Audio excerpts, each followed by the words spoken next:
Nissan no ar. O que era uma aposta há alguns anos está virando realidade. As ruas brasileiras começam a receber cada vez mais veículos eletrificados. Para se ter uma ideia, as vendas de apenas modelos 100% elétricos, por exemplo, vêm crescendo consistentemente. 2021 foi o melhor ano desses modelos no Brasil, com 2.860 unidades comercializadas, segundo dados da Associação Brasileira do Veículo Elétrico. Para se ter uma ideia, o avanço representou 257% a mais sobre o total vendido em 2020. É muita coisa. Fica com a gente porque nesse episódio vamos falar sobre o avanço da mobilidade eletrificada no Brasil, que tem um futuro muito promissor.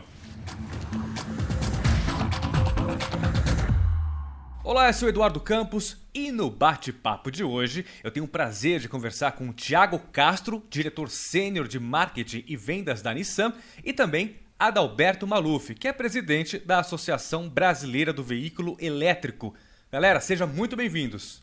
Olá, Edu. Muito obrigado pelo convite. Muito bom estar aqui com você e com o Adalberto. Olá, Edu. Em nome da Associação Brasileira do Veículo Elétrico, é muito bom estar com vocês. Obrigado pelo convite. Eu que agradeço. Bom, para começar esse bate-papo, eu quero saber de vocês, qual que é o momento atual, o momento da eletrificação aqui no Brasil? Como que a gente está? Olhando hoje o mercado de elétricos brasileiro, nós estamos começando. Mas é um começo que nos promete muito. O ano de 2021, como foi falado, foi um recorde das vendas de veículos 100% elétrico. Ele quase triplicou versus o ano anterior. Mas ainda é pequeno comparado com os 2 milhões de veículos vendidos no Brasil como um todo. Nós vemos muitos novos modelos sendo introduzidos no Brasil. Uma demanda grande, uma curiosidade grande dos clientes para entender melhor o que é o veículo elétrico. E agora vai ter um processo de conscientização do porquê o veículo elétrico realmente é uma solução ao longo prazo mais sustentável e melhor para o nosso país. Oi, Edu, eu concordo com o Thiago. Eu acho que o mercado brasileiro ele começou o ano passado a ganhar uma maturidade. A gente deve estar liderando hoje o processo na América Latina. Até o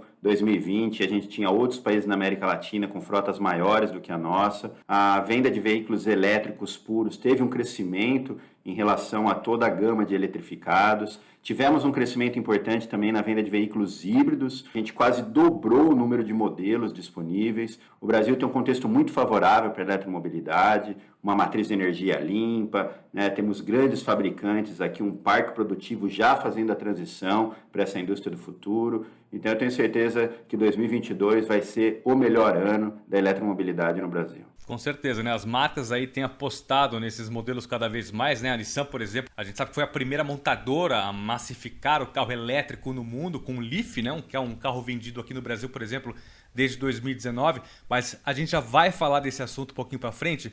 Agora, a dúvida que eu fico é, se já é uma realidade aqui no Brasil, então qual que é o próximo passo no mercado brasileiro? Quais são os desafios daqui para frente para tornar essa tecnologia cada vez mais comum nas ruas brasileiras, hein? Edu, eu diria que o primeiro passo é desmistificar o veículo elétrico. É que os clientes, Brasil afora, conheçam os benefícios do veículo elétrico e entendam o que ele pode trazer para a nossa sociedade e para nós mesmos como pessoas. Tem gente que, apesar de estar no mercado de veículos, não conhece sobre o carro elétrico. Uma das perguntas mais interessantes que eu recebo constantemente é como que ele dirige? Ele anda rápido, ele consegue subir ladeira, dá choque. E se você um dia sentar num veículo elétrico, uma vez que você dirigir, você vai perceber torque instantâneo, o carro é rápido, é gostoso, ele é silencioso, o prazer é gigante. Qual que é o primeiro passo? Bom, primeiro eu tenho que ter certeza que todos conheçam a tecnologia e entendam os benefícios. Daí, a partir desse processo, tem diversas coisas que tem a acontecer. Eu uso o exemplo da Nissan no Brasil. Nós lançamos o Leaf em 2019. Antes disso, a gente começou um processo de teste do carro desde 2012. Foram quase 7 anos aí de processo de teste para ter certeza que o carro estava preparado para o mercado brasileiro. Mas quando a gente lançou em 2019, nós vendíamos em apenas 7 concessionárias no Brasil. E agora a gente acabou de lançar a fase 2 do desenvolvimento do Leaf no Brasil e passamos de 7 para 44 concessionárias. O que isso significa? Até mesmo nas empresas que estão vendendo carro elétrico, devagarinho estão crescendo, porque a gente entende que é um nicho. Paralelo a isso, nós temos as dificuldades ou talvez as oportunidades que existem no plano de recarga, né? Onde que eu vou recarregar meu carro? Essa é uma pergunta muito comum. E eu vou te falar, dependendo de como você usa o carro, a resposta pode ser bem simples. Você vai recarregar o carro na sua casa, igual você faz com o seu celular. Para a pessoa que anda menos de 100 km por dia, provavelmente isso é suficiente, ele não precisa ter o carro 100% carregado e tudo. A parte da recarga, né, onde recarregar o carro, é maior desafio para estradas. A gente precisa realmente investir nessa infraestrutura. Então, se você quiser sair de São Paulo e ir para o Rio de Janeiro, a infraestrutura existe, já existe alguns pontos de carregamento, é possível fazer, mas quando tiver todas as pessoas do Brasil dirigindo carro elétrico, ele já está pronto? Não, ele requer muito investimento ainda. E claro, existem também incentivos que em outros países do mundo a gente vê governos incentivando, que pode ajudar. Mas aqui o nosso papel, como eu representando a Nissan hoje, nosso papel é focar no que a gente pode fazer. E nós podemos fazer estamos fazendo investimento em infraestrutura, estamos fazendo investimento em conscientização do público e estamos colocando o carro na rua, que é o mais importante para que as pessoas conheçam essa tecnologia. E para você, Adalberto, se de um lado já existe um incentivo na tecnologia, um incentivo na conscientização, seria o que mais por parte governamental para incentivo fiscal? Como você vê isso? Eu sinto o que a gente realmente precisa é um plano um pouco mais integrado de uma política pública. O Brasil não tem um plano nacional de promoção da eletromobilidade. A gente vê, por exemplo, o setor privado puxando essa agenda, as empresas locadoras, as empresas de logística verde, a gente vê uma agenda ESG, do social, do ambiental, da governança das empresas, fazendo com que o mercado de veículos elétricos esteja crescendo, cada vez mais as empresas liderando projetos pilotos, fazendo iniciativas de testes, de uso dentro dos seus funcionários, mas infelizmente nós não temos muitos incentivos nacionais para fomentar também a produção, uma política industrial, incentivos um pouco mais amplos do ponto de vista fiscal, mas de qualquer maneira a gente tem muita coisa avançando, eu tenho certeza que o mercado vai continuar a crescer, porque os estímulos estão dados, né? O setor privado está preparado, aos poucos a gente desmistifica esses desafios com o consumidor final, eu tenho certeza que o Brasil tem tudo para ser um grande player, um grande líder nessa revolução para a eletromobilidade.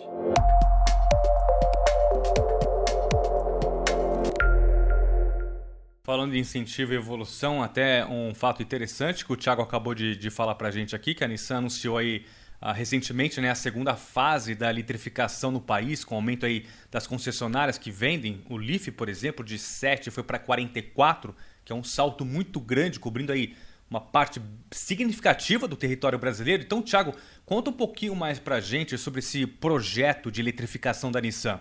Edu, esse projeto é interessante porque ele começa com o nosso próprio time. Nós temos que ter certeza que o nosso time está conhecendo o carro elétrico, entendendo do carro elétrico, antes mesmo de poder conversar com o cliente. Então foi um processo que a gente identificou locais estratégicos Brasil afora. Então a gente foi atrás de mapear o país e colocar um concessionário pelo menos em cada região. Segundo ponto, a gente fez um treinamento extensivo com esses concessionários, não só do produto, mas também sobre o cliente, porque para nós o mais importante é que o cliente que compre o carro no futuro fique muito satisfeito com ele. E existe ainda situações, dependendo de onde você mora e quanto você quer dirigir por dia, por exemplo, que talvez o carro elétrico não seja a melhor solução, e outras que ele seja a melhor de todas. Então é importante o nosso time saber fazer esse entendimento do cliente para ter certeza que o cliente que compra sai feliz. E daí, uma vez que a gente fez isso, é ir atrás do processo. A gente está vendo milhões de iniciativas dos nossos concessionários, identificando test drive, fazendo ação de Natal com o carro elétrico. O tráfego do nosso website é muito grande no Leaf, então muita gente querendo conhecer. Algo prazeroso, a gente está vendo aqui os concessionários com ideias novas para atrair cliente, para desmistificar esse carro elétrico. Então é uma iniciativa que a gente está apenas começando. Esse movimento já é visível nos números da associação, né, Adalberto? Com certeza, Edu. Desde 2020 para cá, a Associação Brasileira do Veículo Elétrico mais do que dobrou o número de associados. É um ecossistema de inovação muito grande que vai além do veículo elétrico. A gente está falando da infraestrutura de recarga, da geração de energia, de aplicativos, de soluções, de novas tecnologias, a rede inteligente, qual o papel do veículo elétrico, né, em ajudar as residências a sair no horário de pico, que tem uma tarifa mais cara, poder carregar à noite. E de 2020 para cá, se a gente considerar os últimos 2 anos, o mercado de veículos eletrificados, né, híbridos e elétricos, saltou 200%. Então é um crescimento muito grande, as vendas estão começando a ganhar uma escala, a gente tem já uma sinalização muito positiva de muitos fabricantes da intenção de fabricar esses produtos aqui no Brasil. O Brasil tem muito a ganhar nessa revolução, a gente tem todos os minérios estratégicos da eletromobilidade, então a gente pode adensar essa cadeia, inclusive o lítio hoje, as maiores reservas do mundo estão no Mercosul.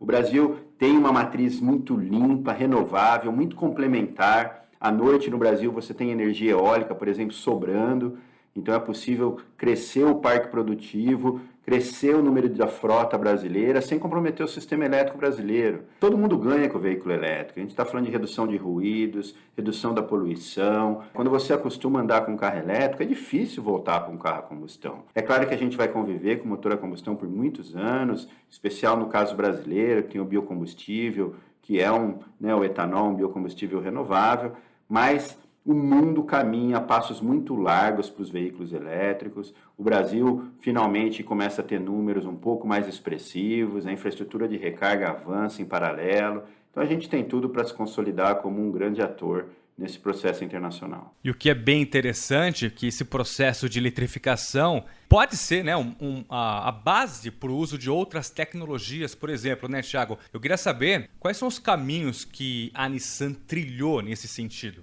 Nós estamos olhando no plano Ambição 2030, que é um plano global da Nissan, onde a gente está investindo cerca de 20 bilhões de dólares para desenvolver 15 veículos 100% elétricos e trazê-los para o mercado mundial. Esses veículos vão nos ajudar no processo de eletrificação, onde em 2030 a gente vai ter mais de 50% do portfólio global eletrificado. Nesse programa também nós estamos explorando algumas outras tecnologias. Uma delas é chamada e-Power. O e-Power é um carro elétrico que tem um motor ainda a combustão que ajuda a recarga dessa bateria um pouco menor.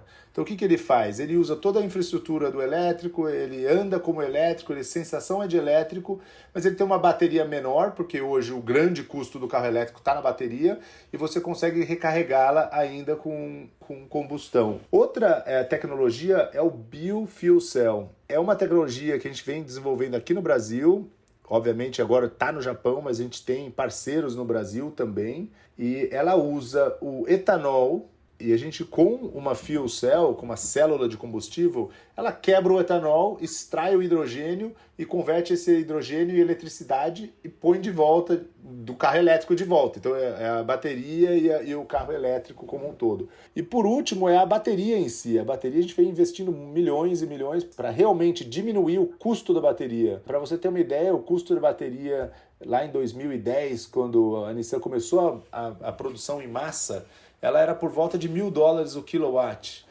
O forecast nos futuros aqui de 2025, entre 2025 e 2028, é que o custo por quilowatt vai cair por volta de $75 por quilowatt.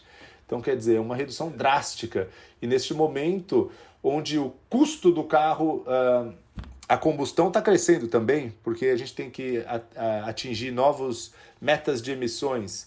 Então, tudo isso está indo a favor da eletrificação. O caminho é muito claro e as tecnologias que estão se abrindo aqui são muito boas. Eu acho que o Adalberto também tem bastante visão sobre isso, né? Hoje as agendas ambientalistas, né, de redução da emissão de poluentes, de eficiência energética, vem levantando muito a régua no setor automotivo, fazendo com que os veículos elétricos ganhem uma escala de produção muito maior. Isso vem reduzindo o custo, o preço da bateria caiu mais de 90% e deve cair ainda mais 50% nos próximos 5 anos. A própria ONU, né, colocou no seu último relatório, aí nessa última COP, a eletrificação como uma das medidas mais eficazes e eficientes para reduzir as emissões, na mesma medida que a gente cria os empregos, né, as indústrias do futuro, fomenta essa economia verde que todos nós tantos queremos ver. Agora vem uma pergunta que é um receio, né? Entre aqueles que, claro, que não conhecem o meio ambiente dos carros elétricos, é que os veículos consumam energia da rede toda, que, por exemplo, possam até causar falta de fornecimento no futuro. Isso é uma verdade ou não é? No futuro, nós vamos ter que nos modernizar aqui no Brasil, como já existe nos Estados Unidos, no Japão. O nosso grid consegue receber energia elétrica de volta. Então, eu vou dar um exemplo no Japão. Você tem o seu carro elétrico. Você usa ele durante o dia. Quando chega em casa às 7 da noite, nós todos sabemos, entre 7 e 10 da noite é o pico da energia, né? O pico do uso da energia. E é também quando a energia é mais cara. No Japão, você pluga o seu veículo elétrico e devolve energia. Você vende energia para o grid durante esse momento. E daí, na hora de dormir, entre 1 da manhã e 5 da manhã, quando ninguém está usando energia, porque está todo mundo desligado, você abastece o carro.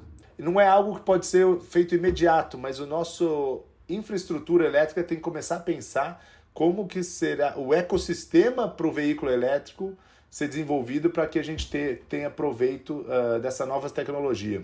O estudo da CPFL, por exemplo, previu que se em 2030 30% da frota fosse elétrica, isso representaria só 1,7% de aumento no consumo de energia, que é algo bem tranquilo, está dentro da margem de erro do sistema elétrico. O veículo elétrico não é o grande vilão da rede, não é um problema. O carro elétrico puxa praticamente igual a um ar-condicionado. E é muito bom, Edu, você tenha trazido esse tema para esclarecer para todos os ouvintes do podcast, porque realmente esse não é um gargalo, esse é um tema que inclusive os elétricos devem servir de solução para trazer essas novas tecnologias do V2V, né, o veículo alimentando a rede, o veículo retirando a casa da rede e novas tecnologias que vão ser feitas dentro desse ecossistema da rede inteligente.